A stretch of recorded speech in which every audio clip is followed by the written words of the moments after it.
Do you even know who you are? No, really. Not the name your parents gave you, not the profile photo you chose, not the curated bio or the list of interests in your digital signature. Who are you when no one is watching?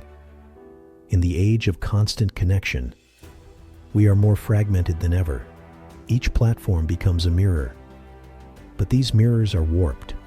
Some flatter, some distort, some seduce. You swipe, scroll, and like, but rarely pause to ask, am I choosing this image? Or has this image chosen me?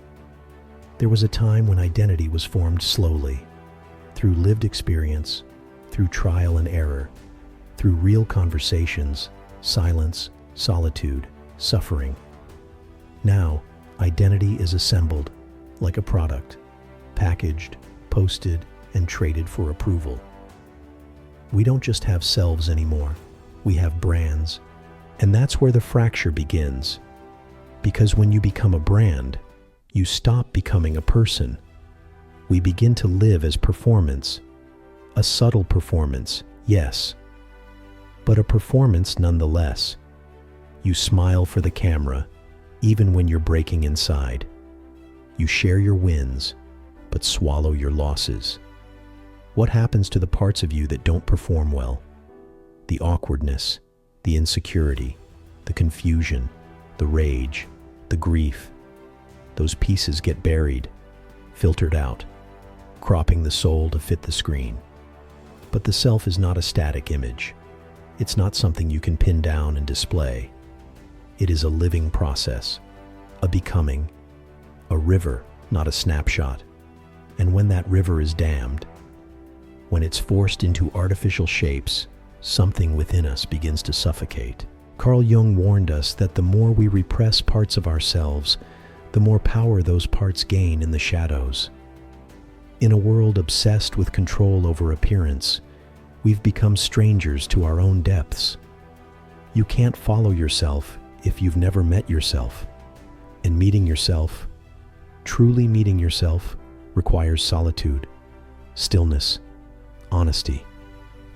But honesty is dangerous in the digital world. It doesn't get as many clicks. It doesn't go viral. It doesn't conform. And yet, it is necessary. Because without truth, there is no identity, only illusion. So ask yourself, who are you beneath the usernames? Who are you when you put the phone down? Who are you when you're not being watched? If you find that you don't know, that's not a sign of failure. It's not a flaw. It's not something to hide or be ashamed of. It's a sign that you're waking up. Waking up from a sleep you didn't even know you were in. A sleep filled with expectations that were never yours. Ideas planted by strangers.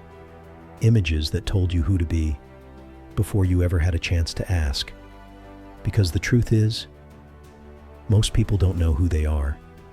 They know how to play a role, how to smile on cue, how to keep the peace, how to blend in. But knowing who you are, that's rare. That's sacred. That's dangerous. It takes courage to ask the question, and even more to sit in the silence and wait for the answer. But you have a choice, a quiet power. You don't have to keep performing. You don't have to chase the next version of yourself the world wants to see. You can begin again, right now, wherever you are. Let the noise fall away. Strip off the filters. Turn off the spotlight. And listen. Listen to the silence between your thoughts, to the ache behind your smile, to the quiet voice that says, "This isn't me. This isn't all there is." Because identity isn't something you build once and lock in place. It's not a final product. It's not your highlight reel. It's something you uncover, layer by layer, wound by wound, choice by choice. And sometimes, to find yourself, you have to lose the version you thought you were supposed to be. In the digital age, the greatest rebellion is authenticity, and the deepest revolution is remembering yourself.